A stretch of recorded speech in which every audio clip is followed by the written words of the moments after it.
sectional and we're having some issues here. So this bracket right here came off down below, so they're actually separating right here. So that's one of the issues. And then the other issue is when you sit here, this spot just sinks down, so you fall right into the couch. So we're going to turn it over and look to see what we can do. And right here is where we're having an issue, and when I put my foot here, this is just sinking right down to the bottom. So the other pieces, you can see this is still firmer over here.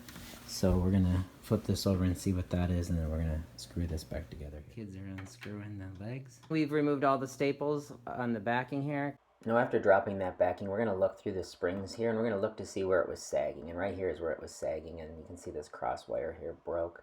So we're going to use a wire hanger. You can see the black wire hanger there. I've gone across in multiple spots to kind of try to provide some extra support there. And then we kind of go through all the springs. The ones on the edges, no one really sits there, so those are still really tight.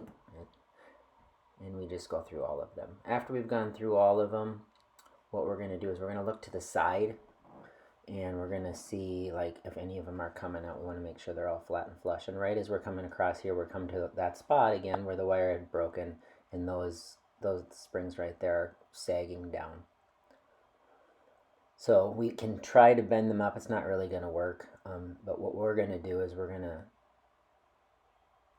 take a wire or take a pliers here, and we're just going to crimp that. We're going to squeeze it pretty tight. We don't want to just barely do it. We want to like get some squeeze in there to get a little bend and bring those springs back to life. So we're go through all the springs. So I did that on, I went about 3 to each side of that one where it was sagging.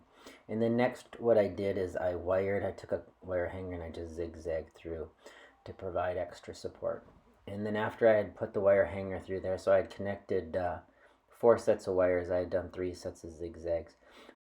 And now we've screwed in this bracket, bolted that in. We're going to lower down the couch. I got the section all put back together. I just used stuff in my house, so it was missing 2 bolts over there. I had 2 bolts that actually fit in there, so I got that bracket put back. And then I just used some wire coat hangers and wired those springs back together so that they had support from one another. It's not sagging anymore, but the couch is all put back together. It cost me nothing but some time and saved me $1,500 having to buy a new one. Hopefully this helps. Thanks for watching. Please like and subscribe.